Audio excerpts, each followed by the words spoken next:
If we want, we can talk about some other paths, around the college football playoffs as well. But I want to talk about the Big Ten teams first. So there's been a lot of chatter about Oregon having the easiest path in the playoffs. And I tend to agree, facing James Madison first, group of five team, number one. Number two, Bob Chesney just got introduced as UCLA's head coach. So how much has he really got his mind on this game? Their next team is Texas Tech. I'm not trying to disparage Texas Tech. Got, a few Texas Tech fans that were a little mad at me in the comments on one of the other videos for saying that I was disparaging their defensive line. I wasn't disparaging it. I said it was a top five defensive line in college football. I just don't think it's the best. I think Indiana has the best defensive line. So sue me. I think Ohio State has a better defensive line. Sue me. But it is still top five. It is still a very good defensive line. Mhm. But I don't think that a defensive line is going to win the game for you in this one. I don't think Texas Tech has the offense to stick with Oregon. And then you could say, okay, but they have to face Indiana most likely. Yes, but the only thing I'll say about that is that you would face them for the second time, right? Yeah. And for a team like Indiana that has such good coaching, it is going to be hard because they're going to see you twice as well. But you're going to feel like you have a little bit better understanding of who this Indiana team is facing them twice. What do they always say? It's really hard to beat a team twice. And then I really think once you get into the final four there, it's, you're facing really good teams. So I don't even know if you Yeah. need to talk about the path too much there. It's more so the first round, second round, getting to that spot Yeah. that makes it more difficult. So do you agree that Oregon has the easiest path of all the Big Ten teams? Ye- uh, yes. Even though they're the only one without a bye. Well, so I think this is the thing. I Indiana. So I'll just break it down. Indiana. I'll say this: Texas Tech, Alabama, and Oklahoma, who are the teams that either Oklahoma or Indiana would play. None of them are complete teams. But if Alabama gets right, that's a danger. That's a dangerous possibility. If Mateer gets right, I don't think it's nearly as dangerous as Alabama, but they become a little bit more complete. Mm-hmm. Texas Tech is limited offensively.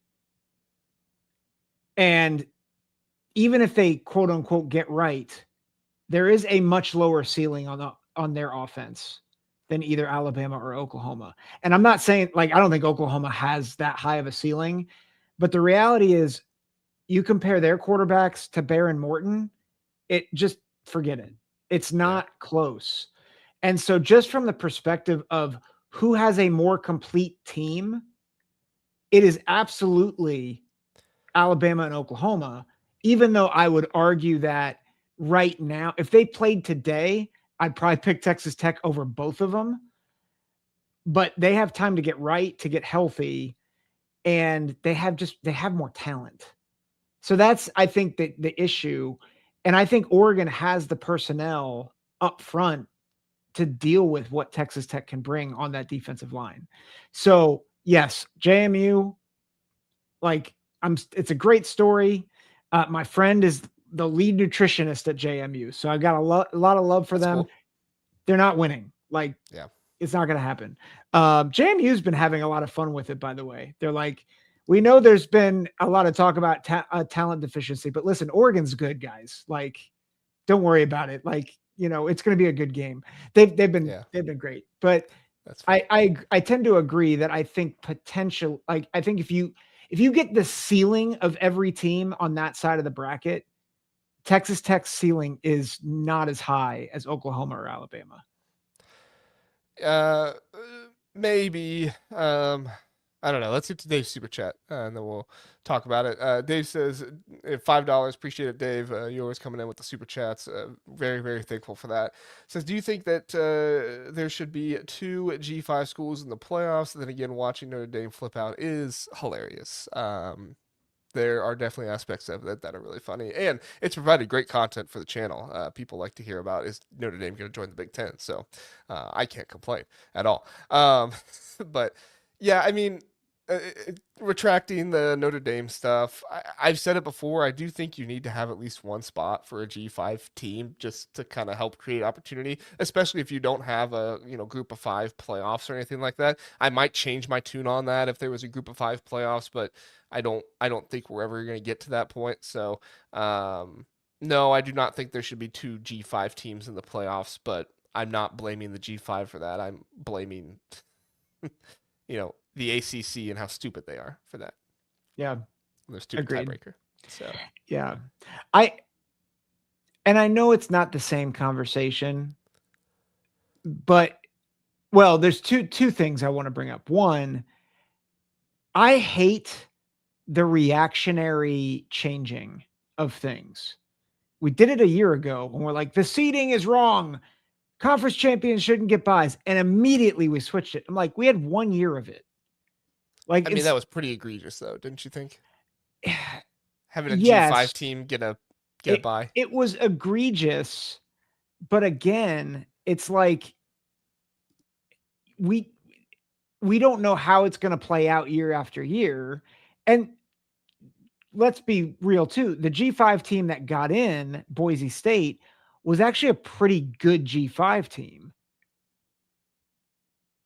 So I mean, I think they finished ranked 8th or ninth in the country. So it wasn't like, I don't I know. think the I'm sorry. Go ahead. Go I ahead. was gonna say that I think the only pushback I would have to that is I think everybody already hated the seeding the way it was. Like there were already a bunch of people that were like, "This isn't gonna work." Like you don't have equality amongst the big, all these Power Four conferences. So to say that every Power Four conference champion should get a bye seems a little ridiculous. But the whole idea of it was nice. It's not even close enough to really give you that. And then also you had the issue of the ACC where they're just so awful that a G5 team was better than. And I understand what you're saying about Boise State. They had a Heisman finalist and all that stuff, but Yeah. still, it was a G5 team. The look of that wasn't great. I So get I guess it. my pushback is that I don't think it was completely reactionary because people did dislike it before the playoffs. Yes, but I think that like they shouldn't have made the change so quick. And I think even more so, people are reacting because a team that they loved wanted to that like they wanted in, the metrics would support it. But again, it's like, man, we're debating about the 11th best team or like who's 10th, 11th, 12th. I, that's not to say that I don't think Notre Dame should be in. It's more just the fact that I just think there's so much hand wringing. And if the conclusion is G5 team shouldn't be in, like I think you gotta wait, you gotta sit on it. Let's not make this decision 3 days after the bracket comes out. That's my first point. That was too long-winded. I'm sorry. Second point, we said from the start we wanted inclusion. And part of the reason why we want inclusion is because it creates parity. And we made the point on this show. I know Indiana's a Big Ten team, but is Indiana the number one seed in this tournament if they aren't included in the playoff last year? By the way, nobody wanted them in a year ago. You had Sean McDonough at the end of the game saying maybe Indiana shouldn't have been in over an SEC team. When it was the closest margin of all the first playoff games. Stop speaking truth, John. But like in all seriousness, like if we want parity, sometimes you have to live with bad games. Well, Because and at some and the point you're going to get the good ones. and the pushback is even last season without two G5 teams in the first playoff, you had a bunch of bad games, right? Yeah. You had Texas and Clemson. That was a pretty good game, but Texas eventually pulled away in that one. Penn State destroyed SMU. Ohio State destroyed Tennessee. And Indiana made it close there at the end, but there still wasn't a whole lot of people thinking that Indiana was going to win that game. Like there was a nice little run there at the end. You're like, okay, maybe you get the onside kick here. We'll see what happens, but you know, so I am just very, very hesitant to say no at large stuff. I think you need to be very selective with the at large stuff because if you or the no automatic stuff. I think you need to be very selective with the automatic stuff. But if you just make it all at large, then you have the issue that Yeah. that Mia's talking about here, where you basically just get a bunch of mid SEC teams because we know they're mid, but apparently the committee does not. Yeah. Right? Like the seventh team in the Big Ten, not the Big Ten. Well, I guess not the Big Ten too, but the seventh team in the SEC should not be getting in. If you finish Nope. seventh in your conference, you should not get into the playoffs. I don't care how good your conference is. I don't care how good everybody thinks you are. Nobody wants to see Georgia play Ole Miss again, but we are going to because Ole Miss plays a G5 team in the first round that they already beat by a bunch. So I think that's more of an at-large issue than it is automatic qualifier. But anyway, Steely Matt, thank you for sharing the stream. Appreciate that on Twitter/X. If anybody else is there. Oh, sorry, that was Seek. Sometimes it goes off me there. But yes, thank you for doing that, Steely Matt. Not that we didn't want your comment up there, Seek. I was just trying to get Matt's up there. So all right, so Oregon, easiest path. I think Ohio State might have the hardest path of the Big Ten teams. Yeah, because they play most likely, they're most likely going to play Texas A&M. They're going to be in the Cotton Bowl, which is in Texas. It's going to be essentially a home game for Texas A&M, right? I mean, Ohio State fans are going to travel, don't get me wrong, but we saw what it was like for basically a home game for Indiana. Ohio State had to go to a silent count in that game in the Big Ten Championship. So, not saying that's going to happen again in this one, but that kind of stuff happens. And then after that, you're going to most likely have to play Georgia, who is going to face a team in Ole Miss that doesn't have a head coach. Well, they do have a head coach, but he hasn't coached a single game as a head coach yet for Ole Miss. And then you have to face them most likely right after that if you win against Texas A&M. Yeah, I think Ohio State is a very difficult path. Yeah, might be the most difficult in the entire bracket. Anyway, go ahead. Yeah, I think to back that up, you have a potential number 1 overall pick that you have to play against if you play Miami. And then if you play Texas A&M, I know we've given Marcel Reed quite a bit of grief, but he can be magical. He's the most magical quarterback, I think, in the bracket. And like, I don't mean that he's the best. We need to start giving out awards. Most magical quarterback. But like, there's a reason why people were entranced by him in the Heisman conversation for a while, is because he, more than any other quarterback, he can pull you out of the fire. Now, he may have started the fire. I really wanted to just start singing "We Didn't Start the Fire," and I'm like, no, don't. No singing. We've already talked about comedians on this episode. Yeah, it's not good. But your Ruben Bain fight on Natties. Fight on Ruben Bain. Yeah. Yeah.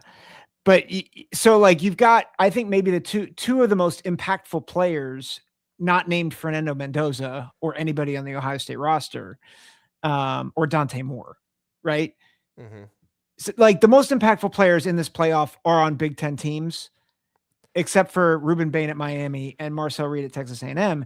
And then I think Georgia represents probably the most talented team outside of the Big Ten 3.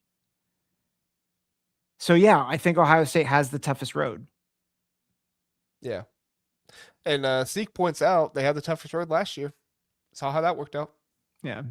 So, Dave, I totally subscribe to your dream, and I would like to have that dream as well. If you could send over the dream vibes to me, as he said last night he had a dream that, or not last night maybe, but he had a dream that every SEC school lost in the playoffs. I would subscribe to that. Please send over your dream vibes to me, Dave. I would appreciate that. So, and then Indiana, their path. I mean, it's not as hard as Ohio State because you don't get the home possibility with Oklahoma or Alabama with the Rose Bowl. And I think both of those two teams, as much as you were talking about how they're dangerous, and I do think they have some danger to them, they both have pretty substantial flaws. Oklahoma's nothing on offense without John Mateer, and Alabama can't run the ball to save their lives. So as much as they do have some danger to them, they also have some pretty glaring flaws that I think Indiana will definitely be able to take care of. Yeah. If the danger is if they actually reach their ceiling. I don't think they will. Like What? Seeing Alabama and Oregon or Alabama and Oklahoma the last month, neither of these teams are top 10 teams. Yeah. I tend to agree. I'm trying to figure out what Alabama's best game of rushing. So they're 14th in the Big Ten in rushing yards per game, which is not good. You mean the SEC? Or yeah, the SEC. Yeah. So bottom three, because there's only 16 teams in the SEC. They had 269 yards against Eastern Illinois. Indiana would run for 400 plus on them. UL Monroe, they had 212. Wisconsin, they only had 72. That was also because Wisconsin's secondary couldn't stop anything, though. That's true. -3 against Georgia. They did have 158 against Auburn, but that's Auburn. Do you think that's why the committee thought it was so impressive? Yeah, probably. They were like, oh, they fixed their running game. Outside of the Eastern Illinois game and the UL Monroe game, they only have 9 rushing touchdowns on the season. It's 10 games. Only 9 rushing touchdowns. Less than 1 per game. Yikes. Yeah, I would say probably their best rushing performance, at least numbers-wise, looks like it was Auburn, because they ran for 4.16 yards per carry in that one. You could make a case for Vanderbilt, 146 yards, 3.84 yards per carry. And that's the hard thing, is like you talk about the ceiling with Alabama, it's like, okay, have they even gotten close to the ceiling? Because the running game has sucked. So, not saying you're wrong. I'm just like thinking about that ceiling. So yeah, no, and like I said, the ceiling is dependent on, can this offensive line actually produce, and can Jam Miller get help? Is Jam Miller ever coming back, or is he done? I assume he's done. I don't know. They keep talking about how Ollie's going to come back, but or could come back. Yeah, but I mean, you're right. The offensive line was atrocious in that Georgia game too, because Georgia hasn't had a pass rush all year, and Ty Simpson couldn't, stand up back there to save his life. Yeah. So yeah, there's a lot. Yeah. When I say ceiling, I'm not saying they're anywhere close to their ceiling, and I'm not saying they're going to get there. So like people in the comments, I'm not saying that I think that they're going to beat Indiana. I will say this though. The rematch between Oregon and Indiana, if it gets there, that's where I'm concerned for the Hoosiers, especially with the depth and with Oregon getting another crack at them. Did you pick Oregon or Indiana to win in that one? I think you picked Indiana, didn't you? I think we did pick Indiana. I'm just saying. Yeah. I think we both did. But again, that was initial pick. I'm just saying that's the lookout game, I think, for Indiana.